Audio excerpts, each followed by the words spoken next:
Hi friends, welcome back to my channel మా ఇంటి అభిరుచి. ఈరోజు మార్నింగ్ బ్రేక్ఫాస్ట్ ఇంకా లంచ్ బాక్స్ ఏంటనేది చూసేద్దాం రండి. మార్నింగ్ బ్రేక్ఫాస్ట్ కోసం అయితే ఉల్లిపాయ చట్నీ చేశాను, అంటే ఉల్లిపాయ కార చట్నీ అనమాట. ఆల్రెడీ మన ఛానల్లో రెసిపీ ఉందండి. ఇంకా తర్వాత చూసారంటే దోశలు అనమాట. పిల్లలు అయితే తినేశారు, మా ఆయనకి మాత్రమే హాట్ బాక్స్లో అయితే వేసి పెట్టేశాను. ఇంకా మధ్యాహ్నం లంచ్ అయితే కనుక వెజిటేబుల్ రైస్ చేశానండి. చాలా సింపులే అనమాట.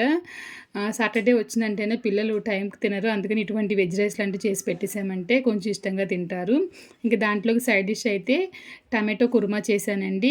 కాయగూరలు ఏమీ లేనప్పుడు చాలా సింపుల్గా చాలా టేస్టీగా చేసుకునే రెసిపీ అనమాట. ఈ veg rice tomato kurma video చేశానండి, పోస్ట్ చేస్తాను ఎడిటింగ్ అంతా పూర్తయిన తర్వాత. ఇంకా బాక్స్ అయితే పెట్టేస్తున్నాను. నిన్న మన ఛానల్లో నేను నా స్టైల్లో కోడిగుడ్డు వెల్లుల్లి కారం తయారు చేసి వీడియో అయితే పోస్ట్ చేశానండి. వీడియో లింక్ వచ్చేసి మన ఛానల్ నేమ్ కింద ఉంటుంది, ఒకసారి ప్రెస్ చేసి చూడండి. మా ఆయన కోసం అయితే బాక్స్ పెట్టేశానండి. ఇంకొక వీడియోలో మళ్ళీ కలుద్దాం. Thank you.